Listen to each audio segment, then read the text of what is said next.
How's it going, everyone? Equinox Phoenix here. Today we're going to talk about Stargirl Season 1, Episode 6, titled The Justice Society.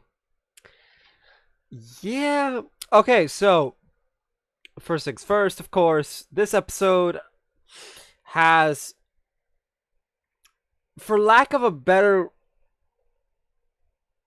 term, the debut of the second generation of the Justice Society with Stargirl, Our Man,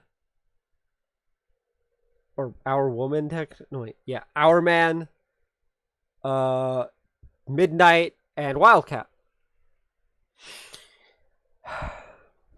We also have the introduction of Artemis Croc, or the her parents more so, Paula Brooks, and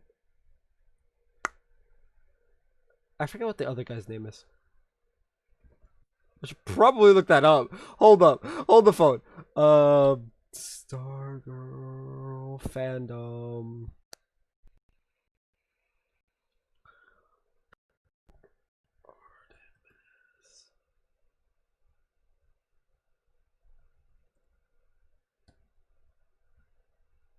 Artemis Croc. Lawrence Croc. Yeah, I forgot his name was Lawrence. Anyway, so we have the introduction of Lawrence Croc, aka Sportsmaster, and Paula Brooks, aka Tigress. Now, um, obviously within Stargirl's continuity, Artemis Croc is a very angry football player, as opposed to a very angry archer who ends up being Green Arrow's sidekick. Uh, why this is, I have no idea. Anyway, what the change is the change. Anyway, now we have the gambler as well. He gets named this episode as the gambler. I don't know what kind of name the gambler is, but he's apparently able to hack into the most sophisticated of computers and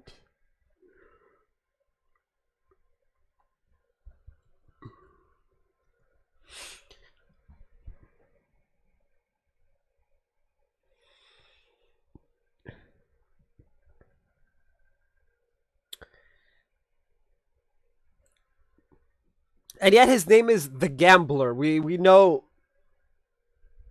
and it's just DC names sometimes are weird. Now, today's episode covers Pat trying to convince Courtney that they shouldn't make the Justice Society, and we should take the powers back. And so Courtney is trying to take the suit and whatnot back from Yolanda and Beth. This doesn't this doesn't turn out well because they both get mad. They kind of see themselves as just the heroes and not their own people, as it were. Or in Beth's case, she's befriended Chuck, who is the goggles and the previous Dr. Midnight, or like the AI of the previous Dr. Midnight. And so, like, she has no friends, right? Beth has no friends. We've been over this. And so she only has the goggles as a friend. And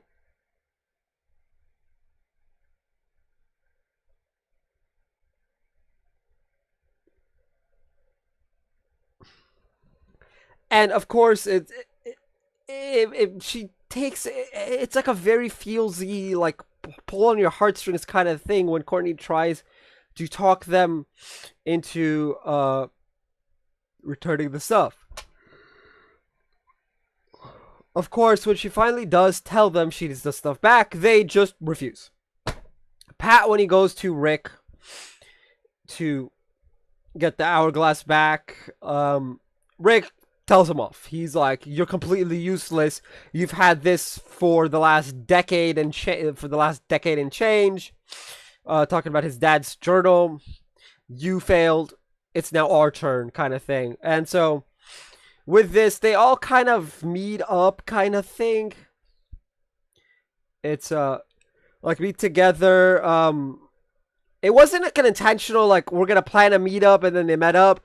It was After school, Beth and Yolanda are like kind of power walking away, and Courtney had to run after them. And the goggles trigger. Oh, there's an alert.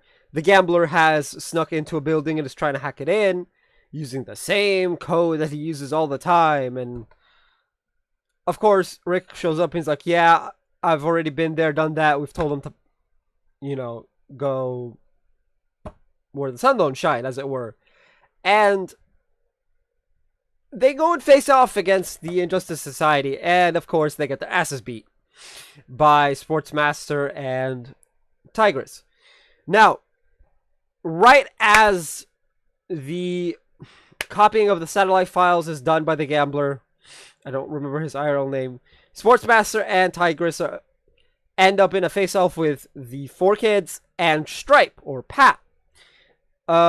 With this, they decide to make a hasty strategic retreat. And Pat finally comes to terms with the fact that we have a second generation. He gets Courtney to realize how she's been making him feel with the frustrations. And with it, they both come to the conclusion that there's no way that they're going to return this costumes and stuff. So we should just train them properly so that they can, be fully realized heroes, as it were. And that's the episode ends off not there. An episode has one more scene. It's a meeting with the Injustice Society where we see the violin lady, the principal, along with the ones we've known so far. And with that, the episode ends. Now, honestly, this episode was interesting. It was pretty good overall. Obviously, there are certain parts of it that could have been done better. Certain parts of them that could not have been done better. They were good. I enjoyed it personally. I don't know about you guys. I don't know if you watched it or not, or if you just kind of hearing me drone on about Stargirl as a TV show because you like watching me drone on endlessly. I don't know. If you guys saw the episode, and tell me what you guys thought of it down in the description down below, in the comments section of the description. Speaking of description, I stream every day on Twitch. It's linked in the description. Follow me on Instagram as well. I'd say follow me on Twitter, but I don't really use Twitter all that much. It's just the IFTTT posts for videos, the Twitch streams from Stream Deck, and Instagram posting the images I post on Instagram. Follow me on Instagram. Follow me on Twitch. I stream every day. I do get gaming content. We're currently playing through Trails of Cold Steel. Yeah. Anyway, tell me what you guys thought of the episode down in the comment section down below. That's going to be it for this video. If you guys haven't already, hit like and subscribe if you're new. I will see you guys next time. And as always, stay bright.